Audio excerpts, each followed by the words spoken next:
Welcome to The Cards Made Me Do It, your gateway to the mystical realm of cardology.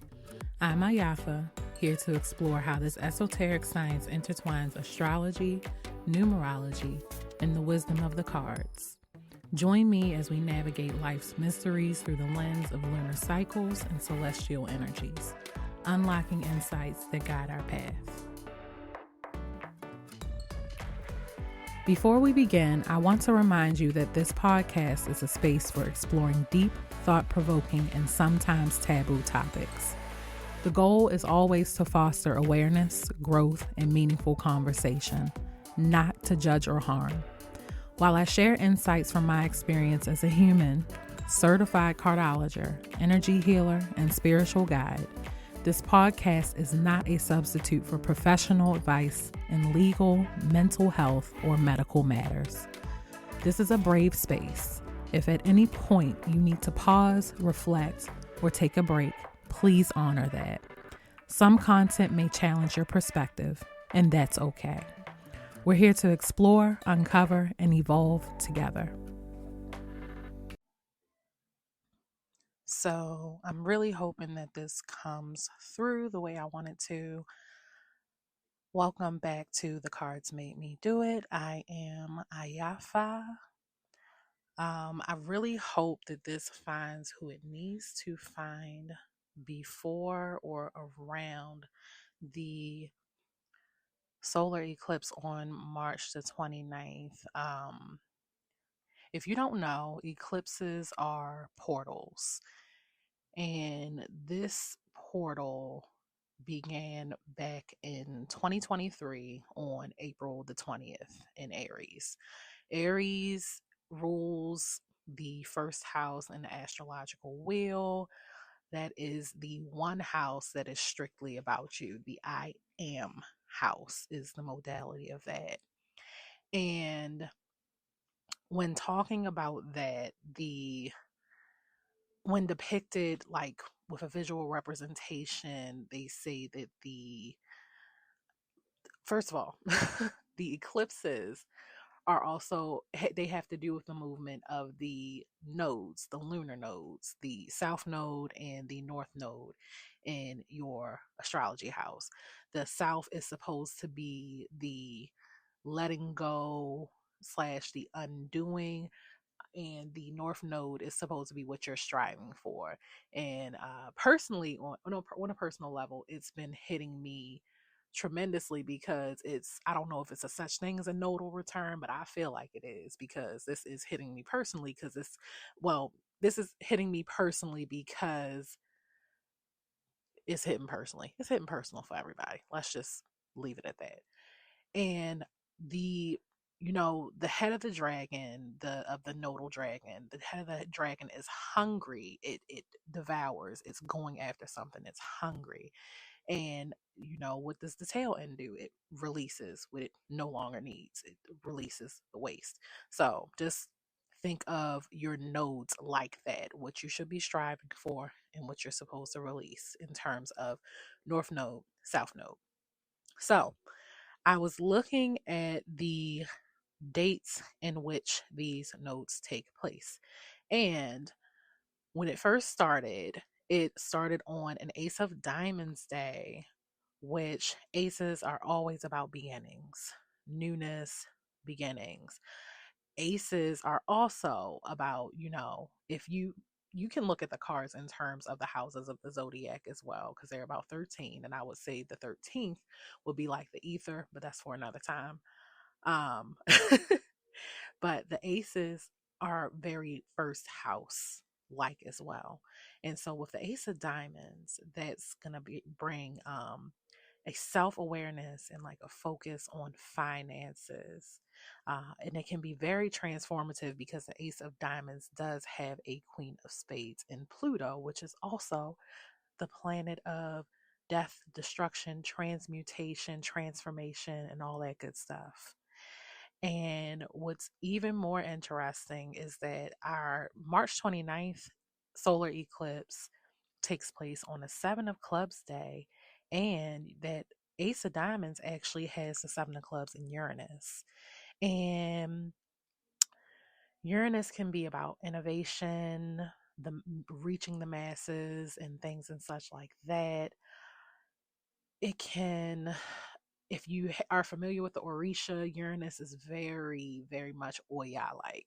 So it's a lot of this. It's naturally in itself destructive and transformative if you allow it to be, and if you don't struggle against it. But it has even more of that Oya like energy to it.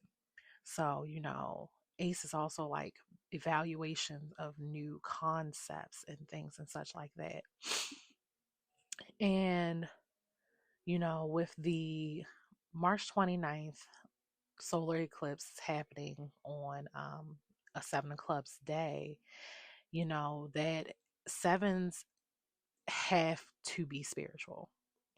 So seven is a highly spiritual number. I actually plan on talking about the name of seven in the next episode that I do of the series of What's in a Name. And, sevens itself, you have to be more spiritual than earthly. You need a balance, but you are supposed to deeply rely on spirit and trust in spirit and cultivate a relationship with spirit.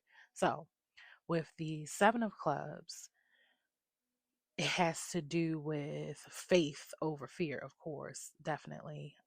Communication, because clubs are all about communication and thoughts and thought processes. But it's about communication, your thoughts and your ideas.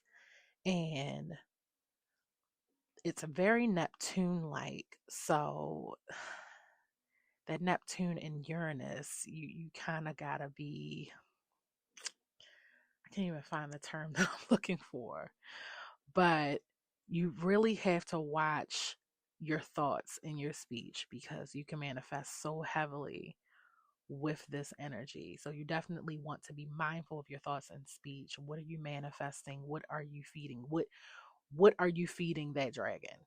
You know? And you have to learn how to correctly balance the energies of earthly things along with the spiritual. So, with both of them, you should be hopefully experiencing some beneficial financial shifts. There is a deep importance of being highly intentional, very intentional. If you don't know what that is, you need to learn what intentionality is. Everything you do in your life should be intentional. And it's definitely about boundaries and discernment being very important to your success. So, what I found interesting is that the combination card for the Ace of Diamonds and the Seven of Clubs as a portal, the combination card is the Eight of Spades. And I knew that's why it was hitting me hard, because the Eight of Spades is actually one of my karma cards. And it is the card of willpower and strength to overcome obstacles, but it's also the card of victory and success. So you definitely want to be mindful of that with any and all things, especially when you have dates and degrees that you can look up. I did not look up the degrees for this, but I just wanted to at least get this information out there. It's important to look at how this hits in your natal chart. So, for instance, me, Aries rules my fifth house of my creations, my children, fun and things. Think Leo things, because the what is it? The fifth house is normally ruled by, or naturally ruled by, Leo. So you want to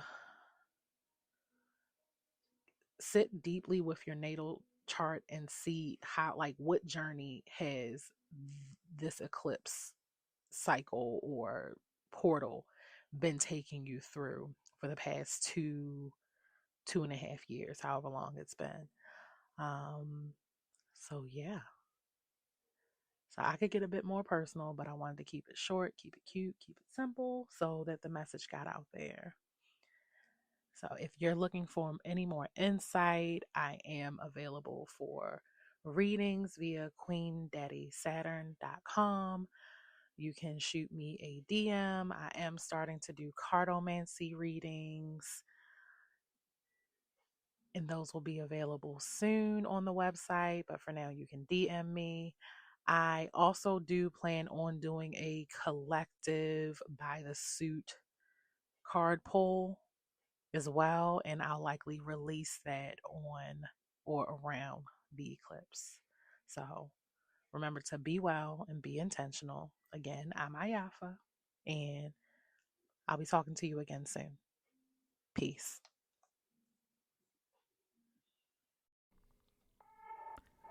Thank you for joining me on The Cards Made Me Do It. Remember to take what resonates and leave the rest.